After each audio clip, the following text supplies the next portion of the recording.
Listo. Buenos días. Espero que todos se encuentren muy bien el día de hoy. En la presente entrevista para la materia de didáctica tenemos al licenciado Diego Fernando Chagüendo Gómez. Bienvenido, profe. Espero que se encuentre muy bien. Queremos que nos explique una pequeña brevedad de lo que usted hace, lo que enseña. Buen día, Jessica. Bueno, ya como lo mencionaba, soy docente de idiomas. He trabajado como docente 3 años en colegios, en la Academia SAM, en el Nuevo Horizonte, y también he trabajado en institutos. Actualmente estoy trabajando para Proeducate, ProCenter, Cestelco y Center.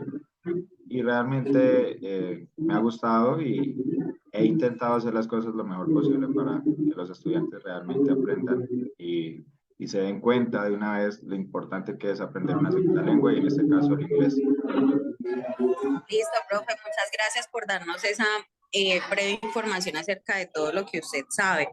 Bueno, profe, entonces vamos a darle como impulso a la entrevista. La primera pregunta para el día de hoy es ¿cómo considera usted el sistema educativo colombiano y por qué? Bueno, ahí tengo muchas cosas para decir. Realmente discrepo un poco debido a que en ocasiones no procede de la manera más adecuada, teniendo en cuenta que de acuerdo al Ministerio de Educación, tenemos unos estándares que seguir y no estamos observando muy bien el contexto en cuanto a la población. En lo que respecta a los idiomas, exigen unos niveles de acuerdo al marco común europeo, A1, A2, B1, B2, C1 y C2. Y según este mismo marco europeo, estos niveles ya deben de estar instaurados en las instituciones y dichas instituciones deben de manejarlos. Pero cuando uno llega al aula de clases se da cuenta que realmente el contexto es diferente. Entonces, nuevamente nos damos cuenta que lo que está en el papel es muy bonito, pero cuando llegamos a la realidad del aula es otra cosa. Entonces hay muchas cosas por mejorar, diría yo, en cuanto a los idiomas, y no solamente hablando de los idiomas, sino en general. Tenemos que pensar un poco más en adecuar los recursos necesarios, ir cerrando esas brechas entre instituciones públicas y privadas, incluso entre la zona rural, la zona urbana. Bueno, hay muchas cosas allí que quedan como en el aire, que ellos plantean de una manera muy sencilla en un papel, pero nosotros como docentes somos los que nos enfrentamos a la realidad y nos damos cuenta que no es tan fácil como a veces lo plantean. Hay muchos retos, muchas cosas Entiendo. que se deben de trabajar. Ujú. Ah, bueno, profe, muchas gracias. La segunda pregunta es, ¿usted cree que los docentes licenciados en lengua extranjera están altamente capacitados para formar seres humanos íntegros y socialmente responsables? Yo diría que eso depende más de cada persona, el interés o cómo magnetice la situación, porque hay que ser honestos, somos seres humanos todos y cometemos errores. Y hay algunos docentes que realmente no están pensando mucho en la parte humana, sino en la parte económica. Entonces, hay muchos factores que influyen en ese momento de dar respuesta a esa pregunta, pero considero que si uno se apropia, se apasiona y se empodera, puede hacer grandes cosas y puede generar grandes cambios en los estudiantes. También hay que tener en cuenta que la formación como docente es importante. Entonces, en ocasiones no nos formamos adecuadamente y por eso pues no hacemos las cosas muy bien. Lo que intentamos nosotros como docentes de idiomas es cambiar un poco la realidad, como ya he dicho, y acostumbrar a los estudiantes a que realmente ese segundo idioma es muy importante y que puede ser muy útil en el futuro, incluso en el momento instantáneo, situaciones cotidianas. Entiendo. Listo, profe. ¿Estamos preparados para transformar el método de enseñanza del inglés a través del ABP, que es el aprendizaje basado en proyectos? ¿Usted qué opina sobre eso? Bueno, yo creo que ahí sí difiere un poco porque hay muchas metodologías. Si bien es cierto, hemos trabajado varios métodos, varias estrategias y como que cada institución e incluso cada universidad tiene su propia metodología diseñada e implementada. Entonces, hablar de solo un modelo quedaría corto porque realmente no todos pueden conocer ese mismo modelo y en ocasiones es necesario apegarnos de otros métodos o de otros modelos, por ejemplo, el Total Physical Response, el iFlip, bueno, hay muchos que pueden ser muy útiles y hay otros que tal vez son muy tradicionales y que no nos van a servir mucho y yo creo que como docentes tenemos el gran reto de ir avanzando, no quedarnos como en lo tradicional, sino que avanzar con lo que nos exige el mundo y lo que nos exigen nuestros estudiantes. Listo. ¿Usted cree que los estándares básicos de aprendizaje son fundamentales y necesarios a la hora de enseñar una segunda lengua? Yo considero que sí, porque es como la guía que tenemos para saber hacia dónde redireccionar la enseñanza. Pero vuelvo y retomo lo que decía un poco en la primera pregunta. Estos estándares a veces están un poco desmedidos porque están pretendiendo algo que es muy difícil de lograr, porque la población está bastante dispersa en conocimiento, tiene grandes vacíos, pues si ahora retomamos lo de la pandemia, nos damos cuenta de que los estudiantes, si no lo lograban antes, llegar al nivel o a los estándares que sugiere el ministerio, pues imagínense ahora que quedó ese gran vacío de la pandemia, pues es una tarea ardua y creo que esos estándares estarían bien, pero hay que hacerle unas adecuaciones de acuerdo al contexto que viven los estudiantes y que vivimos nosotros como docentes de acuerdo al lugar en el que nos encontramos. Listo, profesor. Las anteriores preguntas, ¿cómo cree usted que un docente en lenguas extranjeras con énfasis en inglés debe de iniciar una clase el primer día de clase? Ok, esa me gusta mucho y por lo general considero que un diagnóstico es vital, pues de esta manera se da cuenta en qué nivel se encuentran los estudiantes, ¿cierto? Pero no es llegar con el diagnóstico e infundir terror, como que, uy, no, mire todo el problema que hay, todo lo que sucede, sino más bien explicar a los estudiantes, darles un contexto, por lo general se les da un contexto, mire la realidad que se vive en Colombia en este caso, mire todo lo que sucede, mire las cosas que han pasado, el nivel en el que nos encontramos, hablarles un poco de la historia, del contexto y asignarles el diagnóstico para de esta manera determinar la capacidad o para demostrarles a ellos mismos que los datos que tenemos estadísticos en cuanto a los niveles tan bajos de inglés pues son ciertos, entonces de esta manera sería muy eficaz para saber, vuelvo y retomo, qué método sería el más eficaz en esa población. Bueno, profe, pues de acuerdo a esto, abarcamos la siguiente pregunta que era, ¿consideraba usted si era necesario o pertinente empezar con unos conocimientos previos o con un diagnóstico previo? Y se ve que pues la experiencia nos dice que cuando empezamos con esto podemos conocer las deficiencias de los estudiantes y esas deficiencias empezar a trabajarlas para hacerlas unas ventajas en un futuro de ellos, ¿cierto? Entonces, Claro que lo sí. siguiente es, para ustedes es importante conocer en sus alumnos los ritmos de aprendizaje y sus inteligencias emocionales.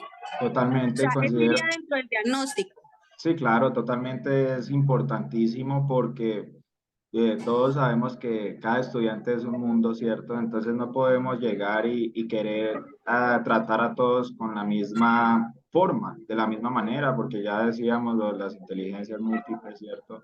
Pues cada uno tendrá su manera más pertinente de aprender. Y con este mismo diagnóstico, teniendo en cuenta que se evalúan las cuatro habilidades, la de habla, escucha, la de lectura, ¿cierto? La otra que se me escapa en este momento, a ver, las voy a decir en inglés porque así me acuerdo más fácil, speaking, Sí, writing, reading and listening, esas las cuatro habilidades. habilidades, sí, esas cuatro habilidades, pues entonces cada estudiante a medida que se le va haciendo el diagnóstico demuestra tener una fortaleza en alguna de ellas y de esta manera uno va determinando si el estudiante es más visual, si es auditivo y traer diferentes actividades, incluso trabajos en grupo, trabajos en pareja o bueno, un video, diferentes actividades y estrategias. Vuelvo y retomo lo de los métodos, por eso no solamente quedo arraigado al ABP que me mencionaba, sino que pueden haber muchos más útiles de acuerdo a la necesidad que se encuentre en ese momento. No quedarnos siempre como con el mismo, sino intentar variar de diversas maneras. Entonces considero que sí es pertinente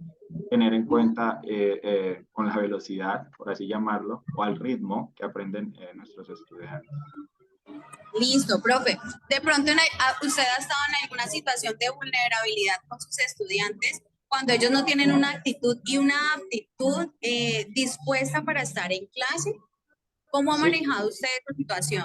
claramente se presenta, y más cuando uno trabaja en institutos, porque pues en ocasiones estos institutos no están promocionando directamente el inglés, sino que es un técnico, un tecnólogo que os exige que se aprenda la lengua inglesa, bueno, unos módulos, y pues los estudiantes no llegan con esa actitud, ¿cierto? O actitud correcta. Lo que se sugiere o lo que realmente he hecho para cambiar esto es motivarlos. Para mí la motivación es muy importante. Retomo lo que plantea Jeremy Homer, los dos tipos de motivación, extrínseca, intrínseca, y les hablo que independientemente de lo que estén haciendo, el inglés va a seguir. Usted debe avanzar con el inglés porque recuerde que hoy día persona analfabeta será la que realmente no habla inglés o no habla un segundo idioma, ya el que lee y escribe no es considerado así, sino que pues, se ve la necesidad de aprender este segundo idioma y de tal motivo, por eso considero que, que sí, que es pertinente tener en cuenta lo dicho mencionado anteriormente.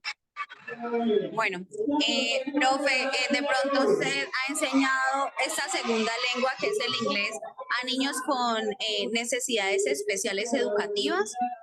Claro que sí, y bueno, en ese caso es donde ya uno tiene que adoptar lo llamado del PIAR, y en este caso pues se le hace un plan distinto, porque la idea es trabajar inclusión, pero nosotros debemos de saber hasta qué punto puede llegar ese mismo estudiante. Entonces, no podemos llegar a interponer lo mismo, porque no van a tener las mismas capacidades por la condición que tal vez presente el niño. Entonces sí me ha tocado trabajar con ellos y se trabaja bueno porque por lo general tienen una buena actitud y es chévere y me gusta enseñarles e intentar ayudarles en lo que más se puede. No se puede exigir tanto porque de pronto no van a tener el nivel adecuado, pero haciéndole unas adaptaciones pertinentes, yo considero que adaptar al contexto, todo lo que sugiere los estándares, los modelos, etcétera, nos puede ayudar muchísimo porque es que estamos tomando es la necesidad del momento, no algo generalizado o estandarizado como bien se plantea, porque es que es imposible trabajar todo como estandarizado, porque hay muchos factores que influyen, como ya lo he venido mencionando previamente. Listo. Profe, cuéntenos un poquitico acerca de su experiencia y sus objetivos, por ejemplo, en un salón de clase, cuando usted hace un diagnóstico previo, cuando conoce debilidades, fortalezas en los estudiantes, ¿cómo llega usted a abarcar esa clase según la experiencia que usted ha tenido y qué objetivos empezaría usted a trabajar en ese salón? Qué buena pregunta. Yo considero que todo depende de acuerdo al nivel en el que pues, nos ubiquemos, ¿cierto? Si ya estamos en grados superiores, intento preparar mucho a los estudiantes a la vida cotidiana. Independientemente de la gramática, que yo sé que es vital, considero que todo en un contexto real es más importante. Es decir, de nada sirve una nota cuantitativa de un 4 o un 5 si el estudiante cuando se enfrente a la realidad no va a saber abordar una conversación típica como hello, how are you, ¿cierto? O va a ser tan básico. Entonces, de acuerdo a eso, todo lo que se plantee, digamos de que haya mucho déficit en la parte escrita, pues realmente se trabajarán actividades para fortalecer la parte escrita. Hay muchos métodos. A mí me gusta mucho gamification, que es la gamificación, y es muy importante porque mantener a los estudiantes, vuelvo y reitero, motivados, hace de que el proceso se lleve de una mejor manera. Al lograr ese tipo de motivación, esa empatía con los estudiantes, ellos van a asimilar todo el aprendizaje de una manera más eficaz. Entonces se harán trabajos de writing de acuerdo a la temática que se esté abordando. Entonces, esa temática que se aborda, trabajarla en un contexto real con ejemplos de la vida real. Se está trabajando de ejemplo, no sé, simple present, asociar ese simple present con la rutina diaria y empezar a mostrarle a los estudiantes que esa rutina diaria, valga la redundancia, es algo que se hace a diario, es decir, de que sucede. Y como sucede, pues eso tiene que ver con el simple present e irles enseñando y mostrando a ellos que todo lo que estamos haciendo o todo lo que estamos aprendiendo es consecutivo. Si de pronto por allá con los niños chiquitos se aprendieron el abecedario, en algún momento tendrán que utilizarlo, tal vez quedará como en reserva, pero el día que de pronto le pidan deletrear o estén en un hotel o reservando y le pidan deletrear, por ejemplo, mi apellido, en muchas ocasiones debo de deletrearlo, ya que es Chagüendo, entonces no saben cómo escribirlo. Si yo no tengo los conocimientos previos del español, pues ¿cómo voy a poder deletrear Chagundo, que sería mi apellido? Lo mismo sucede con el inglés. Si de pronto no me sé bien ese alfabeto que aprendí por allá en primario, cuando me toque deletrear o trabajar en algún lugar donde me exijan, pues no voy a poder hacerlo. Entonces, explicarle a ellos de que el proceso es consecutivo y de que como me aprendí esto, no lo puedo dejar aislado. En algún momento de nuestra vida lo vamos a utilizar y se debe de conectar. Entonces, esas habilidades son vitales, pero se deben de conectar. Entonces, son muchos objetivos los que trazo, pero obviamente no todos se pueden cumplir. Por eso siempre hay un objetivo como general y otros específicos que son los que uno va como chuleando si se lograron o no. Pero el objetivo general es como que los estudiantes realmente cambien la idea de que el inglés solamente es aprenderse el verbo to be o aprender vocabulario, sino que es que el inglés se ve en cualquier momento y de que no solamente inglés se debe hablar en clase de inglés en 2 o 3 horas que se vean a la semana, sino que se debe agarrar como un hábito y de que ese hábito se debe llevar a un trasfondo diferente a un aula de clase, porque siempre los estudiantes están acostumbrados a que en todo lado se habla español. ¿Y a dónde llega el momento de intentar intercambiar palabras en inglés? Entre comillas, el aula de clase. Pero ellos llegan con la idea errónea de que en el aula de clase también se va a hablar español. Entonces, sí ve cómo uno debe de ir cambiando como esa perspectiva que ellos traen de que todo momento español es español, a que se den cuenta de que si quiero aprender algo, un ejemplo básico, quiero aprender a manejar carro, no me voy a subir a una moto, debo de subirme a un carro. Lo mismo sucede pues con los idiomas. Quiero aprender algún idioma, debo de practicarlo y esforzarme en trabajarlo. Diría que son muchas cosas y por eso pues esos módulos o es un año lectivo y me encanta seguir el proceso con los estudiantes para que ellos se den cuenta realmente todo lo que pueden lograr.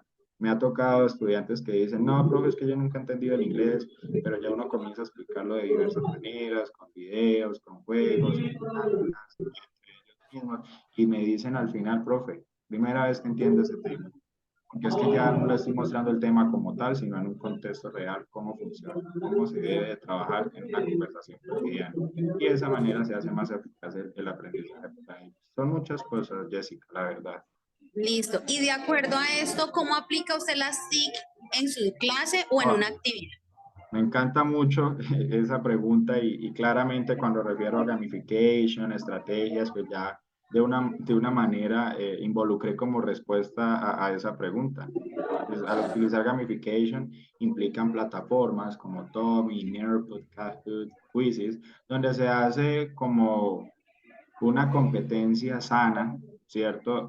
Para medir los conocimientos, para medir el tema, el trabajo, evaluar de una manera distinta un papel, que es que la evaluación no siempre tiene que ser una hoja con un lapicero y responda 100 preguntas o 20 preguntas, sino que se evalúa en cualquier momento con actividades donde vean esta lectura, vamos a leerlo, hay un diálogo, vamos a leerlo, vamos a hacer esta actividad con Nearpod, Kahoot, Quizzes, bueno, muchas plataformas muy útiles y mostrar videos. Realmente me considero de los docentes más tecnológicos, es decir, me gusta mucho mostrarle a los estudiantes esta parte tecnológica que también ellos deben de cambiar la idea de que el celular solamente es para llamar y chatear.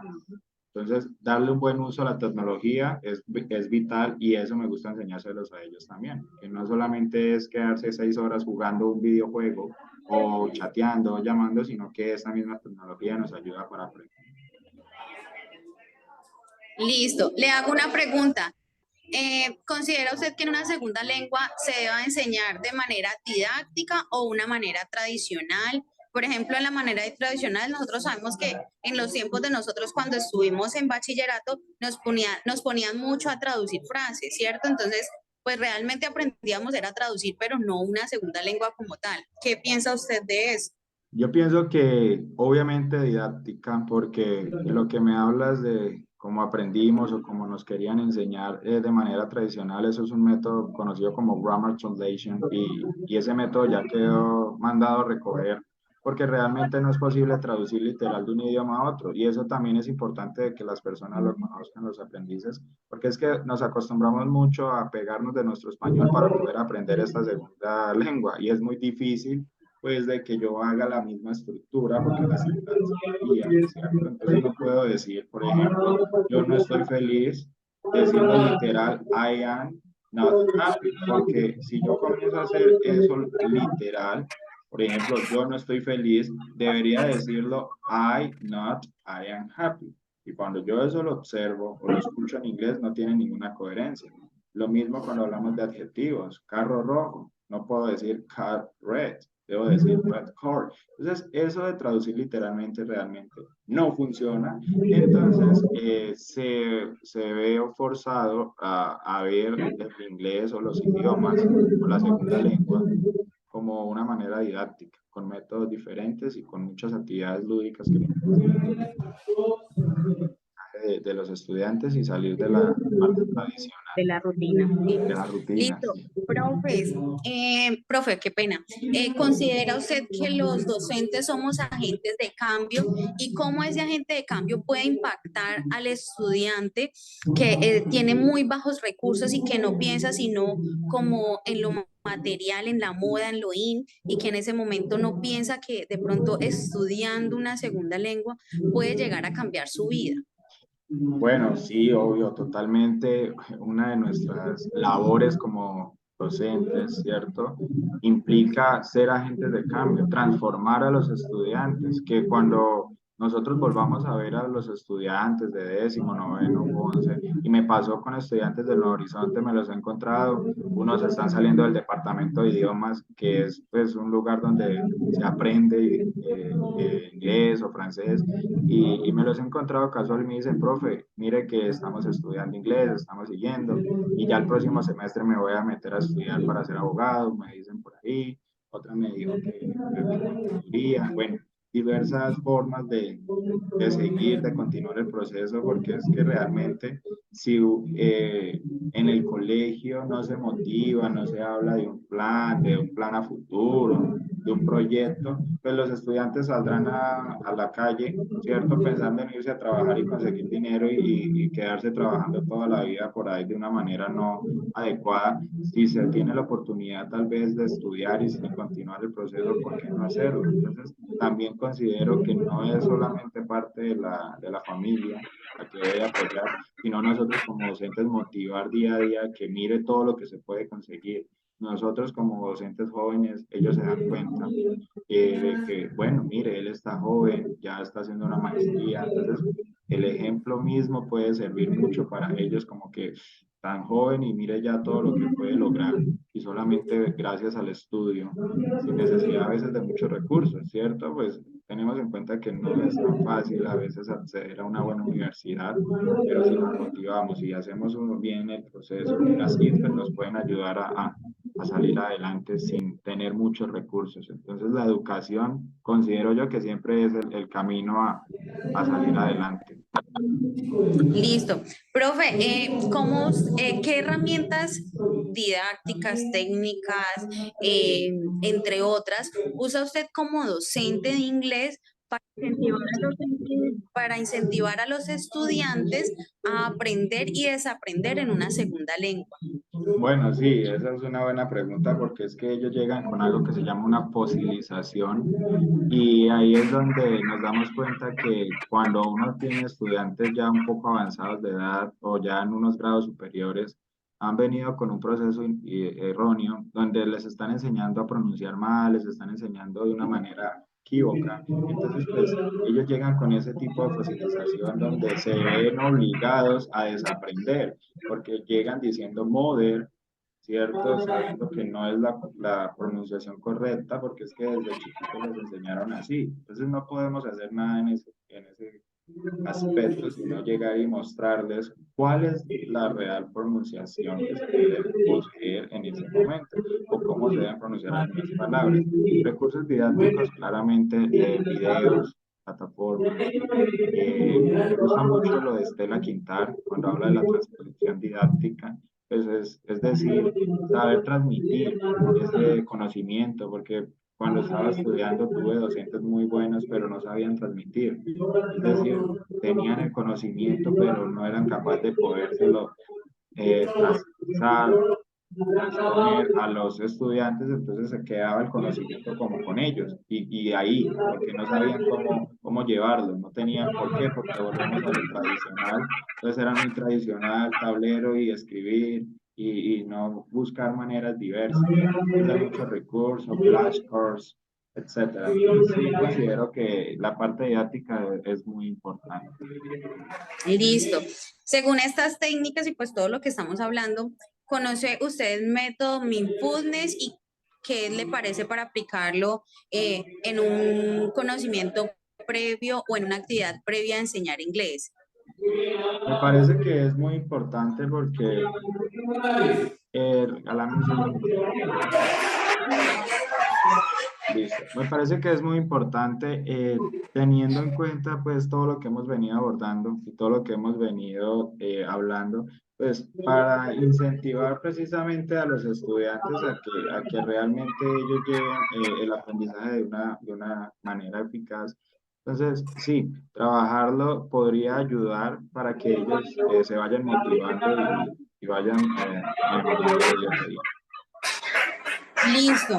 Profe, como usted sabe, pues acá en el departamento del Valle del Cauca estamos implementando diferentes sistemas para volvernos, bueno, trabajar un poquitico más la parte bilingüe, ¿cierto? Como usted es conocedor, ¿conoce usted el sistema C-Learning que están aplicando en la ciudad de Tuluá a los colegios privados, empezando por la Fundación Levapam? Sí, claro que sí. El C-Learning es de la Universidad de Emory, si no estoy mal, Emory, Ajá. pero sí. Y me parece muy importante porque lo que plantea precisamente este C-Learning es trabajar la parte de las emociones. Yo considero que las emociones, por esta parte del companion, es muy importante, ¿cierto? Porque es que no solamente llegar y encontrar 30, 25 estudiantes y usted dictar su clase y ya me fui, apague y vámonos, sino que se requiere como conocer un poco más ese estudiante, qué está vivenciando, qué dificultad tiene. A veces como docentes cometemos muchos errores de que nos vamos solamente por la parte profesional y dejamos de lado el humanismo. Entonces no nos damos cuenta realmente qué es lo que está sucediendo con ese niño, qué es lo que pasa con esa personita que está ahí con otros 25 o con otros 24. Entonces la parte emocional es muy importante cuando uno va a aprender un idioma. Estando en la universidad o bueno, en la maestría, tuve la oportunidad de trabajar bastante sobre eso y escuchar muchas conferencias, incluso hicimos un pequeño trabajo relacionado al C-Learning, mezclándolo con el iClip, y es muy importante porque, vuelvo y reitero, el trabajo de emociones funciona mucho con los estudiantes y no es posible, y ahí aprendí que llegue un docente a un aula, bueno, examen final, y como que todo, ¿qué pasa entonces ahí con la parte humana de que de pronto ese estudiante ese día no desayunó, ese día tuvo un problema con la mamá, pues no va a dar el desempeño adecuado? Entonces ahí es donde yo refería que evaluar continuamente ayuda, porque tal vez en el examen final no le fue muy bien, pero hizo un proceso adecuado, entonces algo pasó. Ah, factor nervios, factor problema familiar, factor se me murió el perrito, se me enfermó mi mamá, etcétera. Mire todo lo que puede influir realmente para desarrollar una clase o una actividad o un examen. Entonces esa parte del learning me gusta mucho y me parece muy importante que se trabaje. Listo, profe. No, de todas maneras, pues, profe, nos dejó muy claras muchas dudas que teníamos y queríamos conocer desde la parte de su experiencia cómo trabajaba todo esto. Entonces, pues, realmente muchísimas gracias por darnos este espacio para escuchar para escuchar sus aprendizajes, para conocer su experiencia, su dedicación en esta labor. Muchas gracias, Jessica, por tenerme en cuenta y cualquier cosa entonces quedo pendiente. Espero poder ayudar en futuras ocasiones y haber logrado ayudar en el día de hoy con algunas inquietudes referentes al proceso. Claramente es mi forma propia, ¿cierto? Desde mi experiencia ya lo decías, pero habrá gente que pensará un poco distinto y todo eso queda constante y es válido. No podemos pensar iguales porque sería un mundo muy aburrido. Gracias, Listo, Jessica. profe. Muchísimas gracias, que estés muy bien. Bueno. Bueno, chao, profe, gracias. Chao.